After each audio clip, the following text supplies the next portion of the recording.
Hey guys, welcome. I was waiting for you.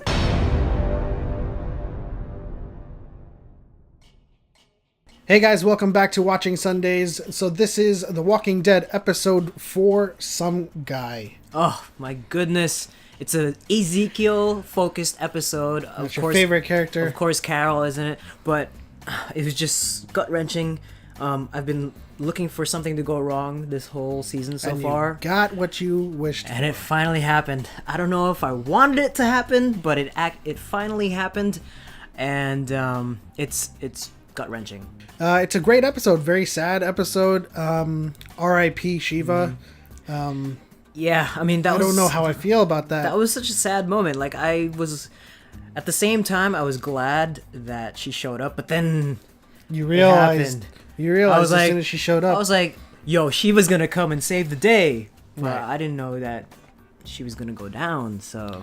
Yeah, that I'm kind of still at a loss of words for that. You know, it's still kind of ringing, or it's still tugging at my heartstrings. Yeah, I mean, I think we're still kind of affected by this whole episode. I mean, I loved the fact that it was a big Ezekiel episode. We got to see him getting ready for the fight, getting his hands washed and just getting himself mentally prepared and physically prepared. And he had this really grand speech that he did. That was a good speech. It was an awesome speech, as you keep saying, Shakespeare in the Park. Mm-hmm. And it was awesome. I mean, it can't go so well for so long.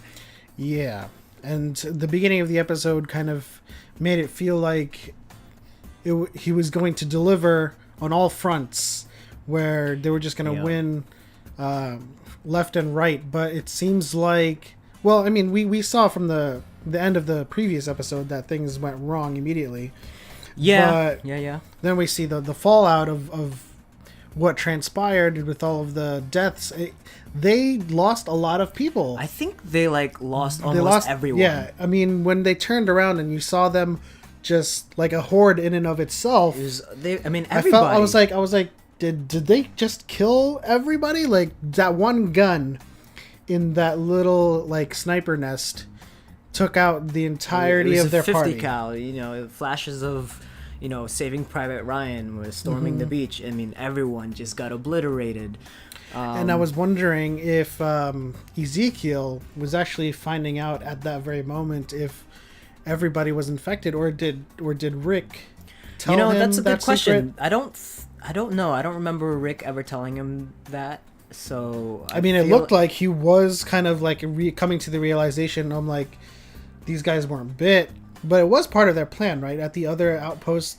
Yeah, I don't think it was a surprise. Like, it looked like his facial expression looked like he was surprised that they were coming back as walkers. But I don't think. I think he knew. Like, eventually, when you live in this world and you see somebody die, they become a walker right away. And so, I guess whether they knew that you were infected by a virus, I think Rick's group is the only one that knows that it was an actual virus, because they went to the CDC in season 1. But and I think this episode affects you probably the most, because we see Ezekiel go from Shakespeare in the Park and Yet I Smile and all of that good optimism. Yeah, I mean, and he's just losing it. He just brings a smile to my face every time I watch the episode, because he's the one bright shining light in this really dark world.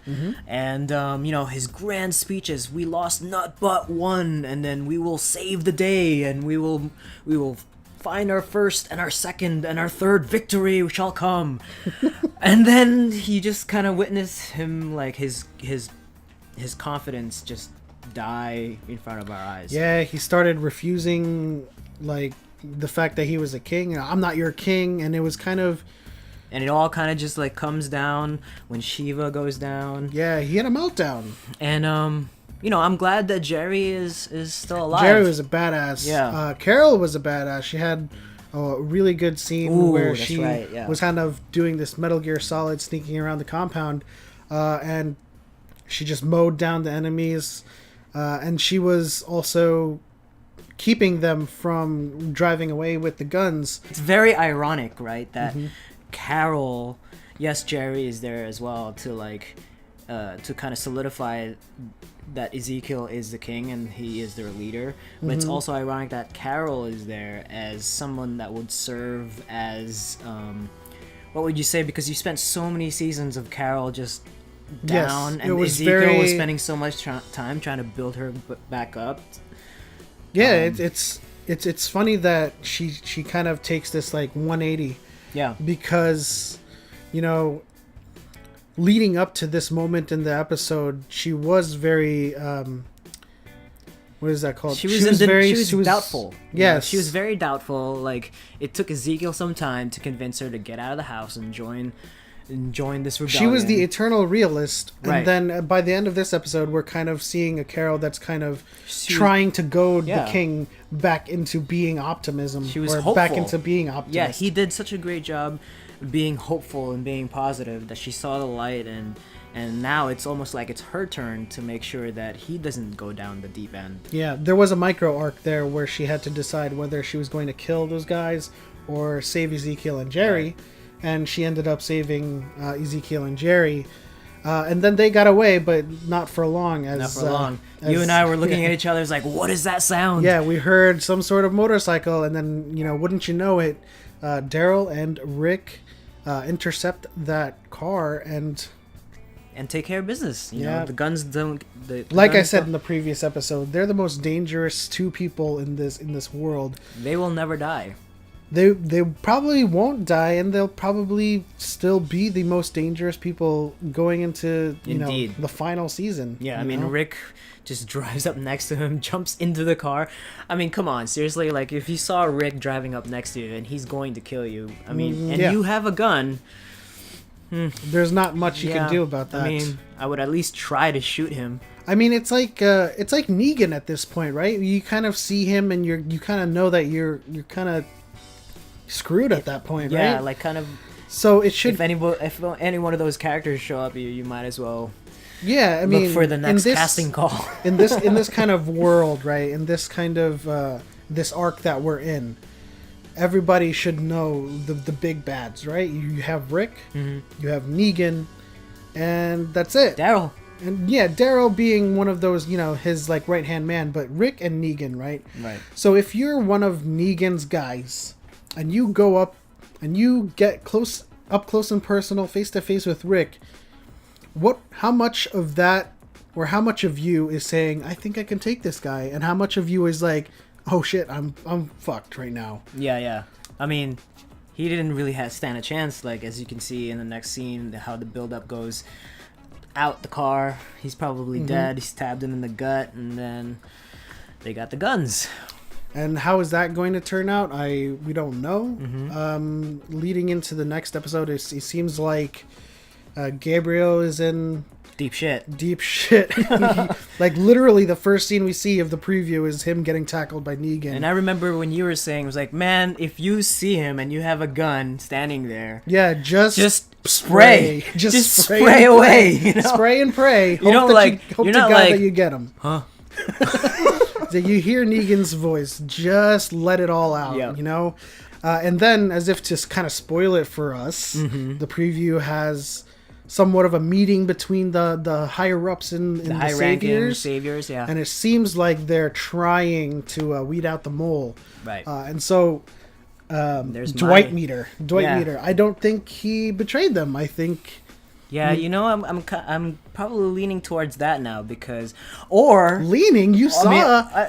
or he could just be playing along to save his ass. Like, Oh man, see, like there's so much that happened, right? Their sanctuary got screwed up, and all of their outposts got hit, and so your Dwight meter's like 0 right now. yeah, I mean, obviously he's playing along right now to not get caught, but the fact that they're trying to locate a mole spells to me that they don't know about Dwight, or they don't know who gave them the information, Yeah. and that means Dwight didn't warn them. Dwight didn't betray the survival group or the survivors. Okay. So I guess mine will go to a 2 or a 1. But just seeing that preview for the next episode is like, maybe he's not a traitor. nope, I don't think so. Who's your MVP? My MVP would most likely have to go to Jerry. Jerry.